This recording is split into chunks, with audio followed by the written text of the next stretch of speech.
بسم اللہ الرحمن الرحیم۔ السلام علیکم۔ میں آج حضور اقدس صلی اللہ علیہ وآلہ وسلم کی ایک دو میٹھی حدیثیں بیان کروں گا۔ میں امید کرتا ہوں کہ یہ آپ اس سے استفادہ ہوں گے۔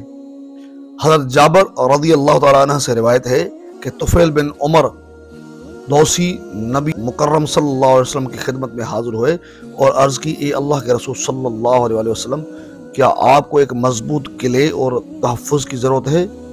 روایت کرنے والے نے کہا، یہ قلعہ تھا جو جاہلیت کے دور میں بنو دوس کی ملکت تھا۔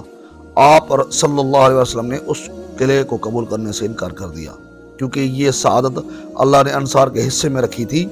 پھر جب نبی اکرم صلی اللہ علیہ وسلم ہجرت کر کے مدینہ تشریف لے گئے تو طفیل بن عمر بھی ہجرت کر کے آپ کے پاس آ گئے۔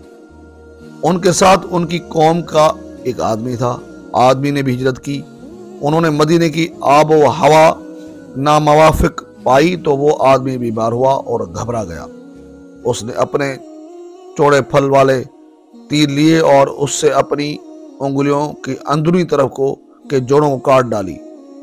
اس کے دونوں ہاتھ سے جب خون بہا حتیٰ کہ وہ مر گیا۔ طفیل بن عمر نے اس سے خواب میں دیکھا۔ انہوں نے دیکھا کہ اس کی حالت اچھی تھی اور یہ بھی دیکھا کہ اس نے اپنے دونوں ہاتھ ڈھانپے ہوئے تھے کپڑے سے۔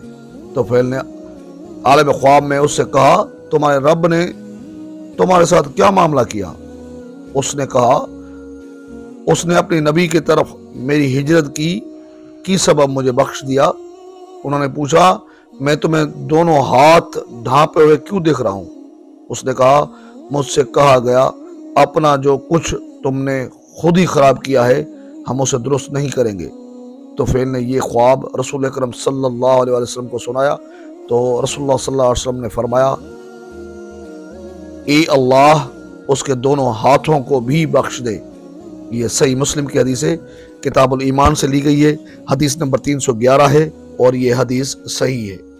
ایک دوسری حدیث ہے، منصور نے ابو وائل سے اور انہوں نے حضرت عبداللہ بن مسعود رضی اللہ تعالیٰ عنہ سے روایت کی کہ کچھ لوگوں نے رسول اکرم صلی اللہ علیہ وسلم سے عرض کی، اے اللہ کے رسول صلی اللہ علیہ وسلم، کیا جاہلیت کے اعمال پر ہمارا مواخذہ ہوگا؟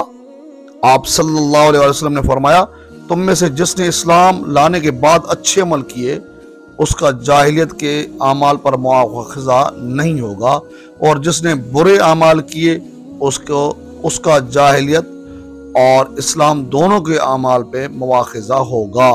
یہ صحیح مسلم کی حدیث ہے، کتاب الایمان سے لی گئی ہے، حدیث نمبر 318، اور اس حدیث کا اسٹیٹس صحیح ہے۔